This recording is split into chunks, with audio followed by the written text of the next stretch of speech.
Hi there, guys. I'm Steffi Stuff, and this is Bobby, and this is a frigid episode of Between Two Teeth. That's right. Yes, so today what we're going to be doing is talking about doing the difficult or challenging thing. Doing hard things. Yeah. I don't like to do hard things at times in my life. I don't think anybody particularly wakes up and says, I'm going to make today harder than it has to be. Well, no. And I think there are some people that are okay with going out and really crushing and doing hard things. Maybe they get they get exhilarated by, doing a hard workout, for instance. What I hear you say is we're going to try to analyze today how people get out and do cold plunges, or how people get out and do ultra marathons, or why do people just work way harder, and what are some of the benefits? Are you good at doing hard things? It depends. I would say that I was. Well, I think it depends on your state of mind. So what I learned, and I learned this in my teenage years, I ran cross country and I played soccer and I studied really hard and I did all the disciplined things that you can do, including getting to ice baths. I would do really tough workouts in the freezing rain sometimes, just because it was on the schedule. Oh. And the cool thing about that is, you increase your fitness, you get attention from that, you get awards and recognition. But here's the balancing act of it all. It is good to make yourself uncomfortable at times, but it's also okay to make yourself comfortable at times as well. And there's a yin and a yang there. And I think what it breaks down to is, what is your why for doing these challenging things? Why have the discipline there? What does discipline do for you? Interestingly, for me, I can do things like dental school or a residency program or an MBA, because that to me is kind of a slow burn kind of thing. I can have delayed gratification. I had a hard time saying, oh, I'm going to hop in a cold shower, or I'm going to do an ice bath. We did that a short while ago with your family friends in Arizona, and it was exhilarating as all get out. I think there's some research that says, hey, if you do a cold shower, if you do an ice bath, you're going to have such a rush of catecholamines that it energizes you. But it's such a mental thing. Even with myself, the ice bath, you get in there, the person, as I jumped in, they're like, hey, oh, by the way, you're not going to be able to breathe real well, as I hopped in. Right. But once you change your mind frame and say, I got this, it is so mental. And what I hear you say is you're kind of detailing out or outlining how to overcome that mental block. To just kind of go for it. I need. And that's cool. And I think what I'm more talking about is the balance of how many times do you overcome that mental block in a day, and what's healthy versus what's unhealthy there. And I think what we're really talking about is the spectrum of having no discipline and having probably way too much discipline to a robotic level. And there's somewhere in between is probably a concept of self-care and self-love. And then on the extremes is not caring for yourself enough. So I guess what I hear you say, if I can use your words, the extremes sometimes on both ends of the equation can be tricky. And maybe you hit the extremes a little bit. There's some have said that some of the things to do, like the Italian motorcycle adventure, was a little bit. So I would consider that on the extreme end of things, as if you did just an average poll of what a dentist or a human being would do. And sometimes extremes can be good, but the nice thing is you're not only doing that extreme. There's a documentary on Netflix right now that has extreme sports and extreme kind of people taking things to the limit. You've got runners that do What's it called? You can't just throw that out there. I watched it too. You'll know it. You'll know it when you see it. And we're not sponsored by Netflix, but we'd like to be sponsored. And what I'm talking about is you watch these people, and it's almost kind of.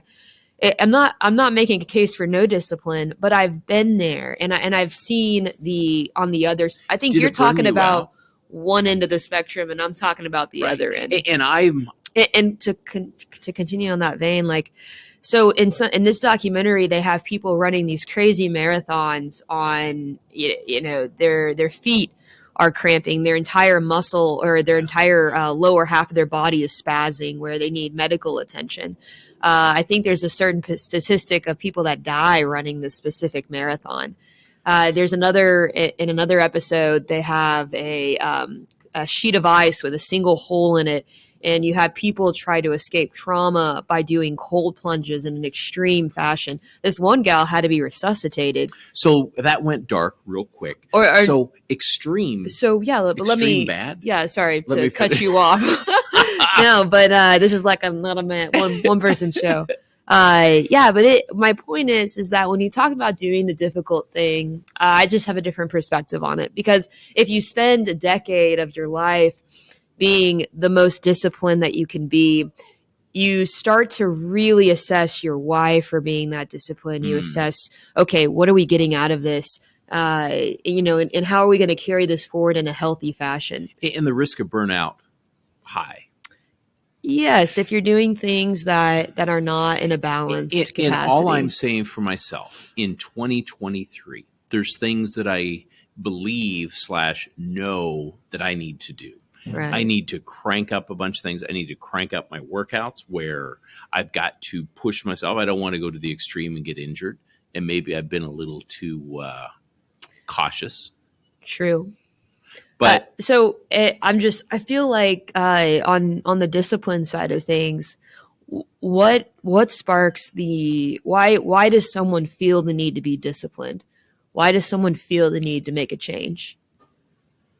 That could be a bunch of different reasons. For me, it's a health issue, a longevity issue. And I say, hey, what got me here is not going to get me there to the next stage. And the hard part is, you go to a gym, you work out, you look at yourself in the mirror after the workout, and you go, nothing changed. And then you go back the next day, you work out, you look in the mirror, oh, nothing changed. And you do that a couple days, still nothing changes. And you think, oh my gosh, nothing's working. But it's the discipline of showing up every day. It's the discipline of knowing you're doing the right thing. And eventually you'll see an outcome. That is one way to get there. Yeah. Well, what's your way to get there?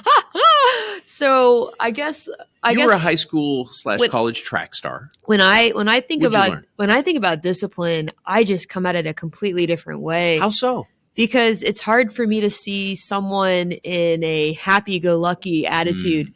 If you ever look at an Olympian and ask an Olympian, hey man, what's the secret? Yeah. They're not going to be like, oh, just put the time in. I mean, it's 2023. We're going to try a little bit every day and maybe it'll work. Eventually you'll see that change. If you look at the Olympians that have really put in the discipline, and here's I ran college with several people that went on to have even at Olympic trials, success at Olympic trials. And when I talk to them about discipline, it's not a smile doesn't creep across their face. Maybe are you saying I should expect I think not that, to be real happy? No, I'm saying that the way you're approaching discipline is much more balanced, if not levered or teetered to the your why. So if you're trying to be disciplined to help push yourself in a weight loss goal or a feel better goal, I think all of those are fantastic reasons to introduce little discipline pills to your life. But sometimes I think, especially in the psychology of athletes, or I'm in a Harvard surgical leadership program right now, and I've met physicians and surgeons on the medical side of things that exhibit burnout. I've met people in my dental school class who were unhealthy. They were the top of the class, but they were unhealthy going about it. We have people that we know that can go about discipline in an extreme fashion. Discipline becomes addicting when you start to get extreme results very quickly. I was just talking to a fellow faculty member at the dental school yesterday, and they said they had a resident in a different program that was top notch, just knocking it out of the park. Fantastic resident. He shows up one day and he says, I'm out of here. Yeah. And it was burnout. It was maybe pushing themselves to too much of an extreme. And so finding that line, I'm a big fan of looking at a whole lot of things and say, okay, the pendulum will often swing too far in either direction. It's here, do nothing. It's way over here, do an absolute extreme. And I guess where I look at it as it's almost like it's almost like a rite of passage. It's weird. You know, it's kind of so when we did the cold plunge, we were given the opportunity we had three options. Don't do it. Don't do it. That seemed like a pretty good option. Do 1 minute or do 3 minutes. Oh, that's right. And the 3-minute carrot, the carrot for the 3-minute mark was that the social attention of the people that were around, there's a good group of people there, and you get the attention for that, and you get a rite of passage. So as discipline ramps up, you can have discipline in general, but it's a spectrum. You can be very strict with yourself and really push yourself emotionally and physically to the limits every day. I wish I was there, but I'm not. And get pretty crazy results doing it.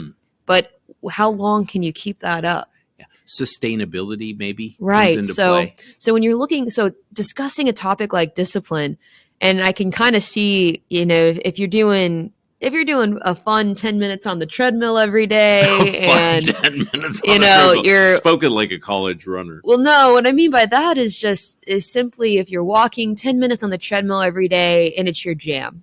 Yeah. And that's what you're doing. And you go down to lift weights, you do a couple of these and you're done. You feel great. You did the check the box for the workout. You might be able to do that every day of the year without fail. And you might really enjoy that 15 minutes of time for yourself. But will that make you stand out necessarily? Not really. Are people going to ask you, hey, they're like, what's your workout regimen? Doing? I'm just trying. There's a chance that you might still retain the excess pounds from Christmas. I'm just trying to fit into my Between Two Teeth satin jacket by SmileCon 2023. That's my goal. Oh, yeah. I hear you on that. I think you're already fitting into it. It must be those 10 minutes a day. Yeah, those 10 minutes a day. I am so impatient. And so for me, discipline is a way to get what you want very quickly. And there's a way you can really buckle down and do it. But it's all mental. And there's an emotional tank and a physical tank. And when you start to balance it out with other things in life that you want, you soon find out that you can be disciplined, and you only have so much in these emotional and physical tanks of life. And so you have to really start to balance out your energy in the capacity that you want to get what you want the quickest. And to know what fills you up. Yeah. And part of what I was listening to today, figure out how you can really enjoy parts of your workout. Yeah, and don't get me wrong, there's a magic in the forest with feeling like you accomplished something that very few people accomplish. When I would run a personal best or a personal record on the track, I got to tell you, there's no better feeling in the world. Yeah. And when you're running, or when you score a winning goal and you practice that same move over and over again, just on the off chance that you might get an opportunity in a big game to send your team to win the game or to send your team to the next level. Man, when that all comes together, oh my God. Never had that. There's nothing better in the world. And so I guess for this conversation, I think we're right about there. And I know Bob wants to cut off the feed here. So what I think is find what works for you. It's a mental game. Get in there and push yourself as appropriate. Don't be scared of certain things. Go for it. I was scared of ice baths. I was scared of cold showers. I was scared of hard workouts. And knowing for me, I can't do that all the time. But get out there and do it. Get out there and really crush what you need to crush. Yeah, absolutely. All right. Crush Anyways, love y'all. If you like what we're talking about, please hit subscribe.